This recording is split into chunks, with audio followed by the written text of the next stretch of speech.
2025년 말 파키스탄이 갑자기 아프가니스탄을 폭격했습니다. 근데 이상한 점이 있어요. 아프간 탈레반이 정권 잡은 게 누구 덕분이에요? 파키스탄이 수십 년간 돈 대주고 무기 대주고 숨겨줬거든요. 말 그대로 은인이에요. 근데 그 은인이 폭탄을 퍼붓는다? 결론부터 말씀드릴게요. 이건 테러와의 전쟁이 아닙니다. 돈을 지키기 위한 전쟁이에요. 정확히는 차이나머니 80조 원을 사수하기 위한 처절한 퍼포먼스입니다. 오늘 이 영상 끝까지 보시면 왜 파키스탄이 은인한테 폭탄을 던질 수밖에 없었는지 완벽하게 이해하실 겁니다. 시작하겠습니다. 이야기의 시작은 약 10년 전으로 거슬러 올라갑니다. 2015년 파키스탄은 솔직히 말해서 완전히 망해가는 나라였어요. 숫자로 보여드릴게요. 당시 외환 보유고가 중앙은행 기준 약 120억 달러, 2억 명 넘는 인구 대국이 석유, 식량, 필수품 수입하면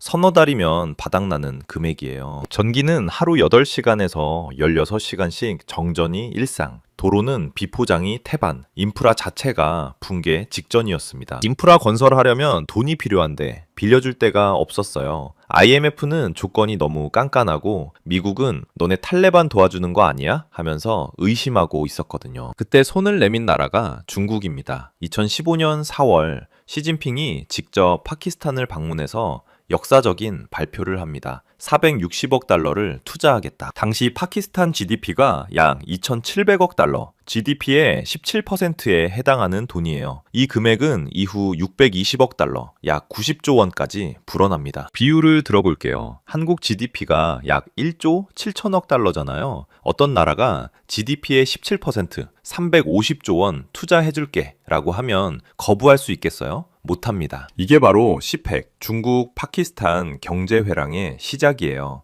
중국 서부 신장에서 파키스탄을 관통해 인도양 과다르 항구까지 연결하는 초대형 인프라 프로젝트. 도로, 철도, 발전소, 항만, 송유관을 한 번에 깔겠다는 겁니다. 중국이 왜 이런 돈을 쏟아부었을까요? 석유 때문이에요. 중국 석유 수입의 약 80%가 말라카 해협을 지나옵니다. 말레이시아와 인도네시아 사이에 있는 이 바닷길은 가장 좁은 곳이 2.8km밖에 안 되는데 전 세계 물동량의 25% 이상이 여기를 통과해요. 문제는 이 해협을 미국 해군이 장악하고 있다는 겁니다. 미국이랑 전쟁이 나면 해협 봉쇄되면 중국은 석유 한 방울도 못 받아요. 이걸 말라카 딜레마라고 합니다. 그래서 중국이 대안을 찾은 거예요. 중동 석유를 과다르 항구에서 받아 육로로 중국 서부까지 보내면 말라카 해협을 안 거쳐도 됩니다. 이게 시펙의 진짜 목적이에요. 파키스탄 발전은 표면, 중국의 에너지 안보 확보가 핵심입니다. 파키스탄 입장에서는 땡 잡았다 이런 생각이었겠죠. 실제로 초기에는 엄청난 변화가 있었어요.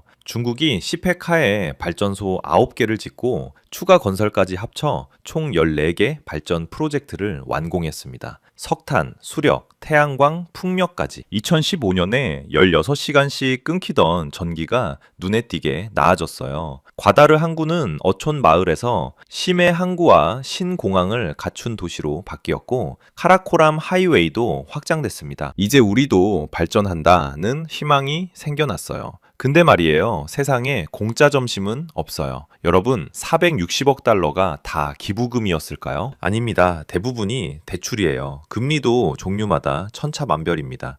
정부 간 인프라 차관은 1.6에서 2%로 비교적 낮았지만 민간 에너지 프로젝트는 5%, 상업 대출은 7%가 넘었어요. 상환 기간도 정부 차관은 20년에서 25년이지만 상업 대출은 평균 13년에 불과했습니다. 파키스탄이 매년 이자만 수십억 달러씩 갚아야 하는 구조가 된 거예요. 더 심각한 문제가 있어요. 중국이 돈만 빌려준 게 아니라 건설은 중국 기업이 하고 노동자도 중국인, 자재도 중국산을 쓰는 조건이 붙었어요. 파키스탄이 빌린 돈이 파키스탄 경제에서 돌지 않고 다시 중국으로 빠져나간 겁니다. 비율을 들어볼게요. 사업자금 1억 원을 빌렸는데 빌려준 사람이 이 돈으로 우리 회사에서 물건 사고 우리 직원 고용해 라고 하면 결국 돈이 다시 그 사람한테 돌아가는 구조잖아요. CPEC이 그랬습니다. 발전소 문제도 봐야 해요. 중국이 지어준 발전소의 70% 이상이 석탄 화력인데 상당수가 수입 석탄을 쓰는 구조예요. 파키스탄 남부 타르 지역에 국내 석탄을 쓰는 프로젝트도 있지만 나머지는 인도네시아나 남아공에서 석탄을 계속 사와야 합니다. 발전소는 생겼는데 에너지 자립과는 거리가 먼 구조인 거죠. 과다를 항구는요, 중국 기업이 40년 운영권을 가져가고 수익의 91%를 중국이, 9%를 파키스탄이 가져가는 조건이에요. 이런 현상을 부채 함정이라고 부릅니다. 돈을 빌려서 인프라를 지었는데 빚 갚느라 허덕이고 수익은 빌려준 쪽이 가져가고 결국 종속되는 구조예요. 스리랑카가 그랬죠. 한반토타 항구를 중국 돈으로 지었다가 빚을 못 갚아 99년간 넘겼습니다. 2025년 기준 파키스탄 외채 약 1,300억 달러, 그중 중국에 진 빚이 약 290억 달러로 전체의 22%, 중국이 단일 최대 채권국이에요. 매년 원리금이 너무 커서 새 빚으로 기존 빚을 갚는 악순환에 빠져 있고 IMF한테도 2023년에 30억 달러, 2024년에 70억 달러 구제금융을 받았습니다. 핵심을 짚어드릴게요. 파키스탄은 이제 중국의 심기를 거스를 수 없는 처지가 됐어요. 빚 당장 갚아라고 하면 국가 부도, 투자 중단하면 경제 성장 멈추고 정권이 뒤집어질 수도 있어요. 파키스탄은 완전히 중국의 을이 된 겁니다. 이런 상황에서 파키스탄 내부에서 무서운 일이 벌어지기 시작합니다. 자, 여기서 새로운 플레이어가 등장합니다. TTP, 테릭 에탈레반 파키스탄, 파키스탄판 탈레반이에요. 아프간 탈레반이 아프가니스탄에서 이슬람 정권을 세우는 게 목표였다면 TTP는 파키스탄 정부를 무너뜨리고 파키스탄에도 이슬람 율법 국가를 세우겠다는 무장단체입니다. 그리고 BLA, 발루치스탄 해방군도 있어요. 이쪽은 이슬람이 아니라 발루치스탄 분리 독립을 목표로 하는 민족주의 반군이에요. 목적은 다르지만 이 두 단체에게 공통의 타겟이 생겼습니다. 바로 중국인이에요. 2021년 아프간 탈레반이 정권을 잡으면서 아프가니스탄이 TTP한테 안전한 피난처가 됐어요. 파키스탄 군이 때리면 국경 넘어 도망가면 됐거든요. 이 무장단체들이 계산을 한 겁니다. 파키스탄 경제가 뭘로 굴러가지? 중국 돈이잖아. 그럼 중국 돈이 안 들어오게 하면 경제가 붕괴하잖아. 파키스탄에서 중국인이 3만 명 넘게 일하고 있거든요. 이 사람들이 계속 공격당하면, 중국인들이 철수하면 프로젝트가 중단되겠죠. 이게 경제적 사보타주입니다. 적국의 경제 인프라를 파괴해서 내부 붕괴를 유도하는 전략이에요. 실제 사례를 보여드릴게요. 2021년 7월 다수댐 프로젝트 버스 폭탄 테러, TTP 연계 소행으로 중국인 9명 포함 총 13명이 사망했습니다. 파키스탄에서 발생한 중국인 대상 사상 최악의 테러였어요. 2022년 4월 카라치 대학교 자살폭탄 테러. 이번엔 BLA 소행이에요. 공자 학원을 노려서 중국인 교사 3명과 파키스탄인 운전사 1명이 사망했습니다. BLA 최초의 여성 자살폭탄 테러범이 투입된 사건이었어요. 2024년 3월 다시 다수댐 프로젝트를 노린 자살폭탄 공격. 중국인 엔지니어 5명과 파키스탄인 운전사 1명이 목숨을 잃었습니다. 파키스탄군은 아프간 국적 범인이 아프가니스탄에서 기획한 공격이라고 발표했어요. 조직은 달랐지만 효과는 같았습니다.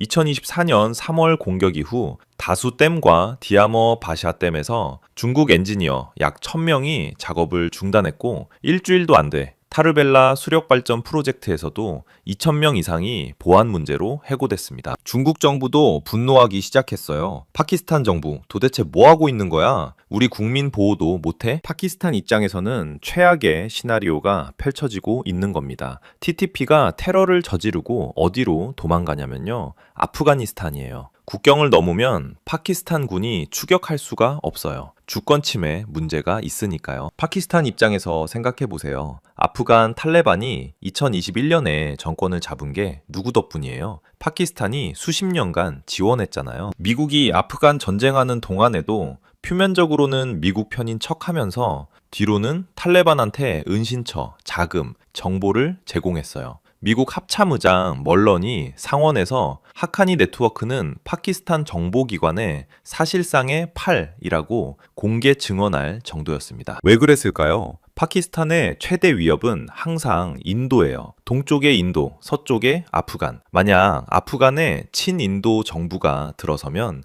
양쪽에서 포위당하는 거잖아요. 그래서 자기들 말 잘 듣는 정권이 필요했고 그게 탈레반이었던 겁니다. 탈레반이 2021년 카불을 장악했을 때 ISI 수장 파이즈 하미드가 카불에 날아갔어요. 세레나 호텔에서 기자한테 걱정 마세요. 다 괜찮아질 겁니다. 라고 웃으며 말한 장면이 전 세계에 퍼졌죠. 실제로는 탈레반 내각 구성을 중재하러 간 거였어요. 그러니까 아프간 탈레반은 파키스탄이 키운 세력인 거예요. 근데 그 아프간 탈레반이 지금 TTP를 숨겨주고 있어요. TTP 지도부 넘겨라. 그들은 우리 이슬람 형제다. 못 넘긴다. 아프간 탈레반에도 나름의 논리가 있어요. TTP 대원 대부분이 파슈툰족이고 아프간 탈레반도 파슈툰족이에요. 아프간 파키스탄 국경선 듀랜드 라인은 1893년 영국이 인위적으로 그은 건데 탈레반은 지금도 이 국경을 인정하지 않습니다. 자기 민족을 넘기는 건 배신이나 다름없는 거예요. 강경파들은 TTP도 이슬람 성전이다. 이슬람 전사를 어떻게 넘기냐고 생각하고요. 더 아이러니한 건 아프간 탈레반이 파키스탄한테 이렇게 말해요. TTP는 너희 국내 문제다.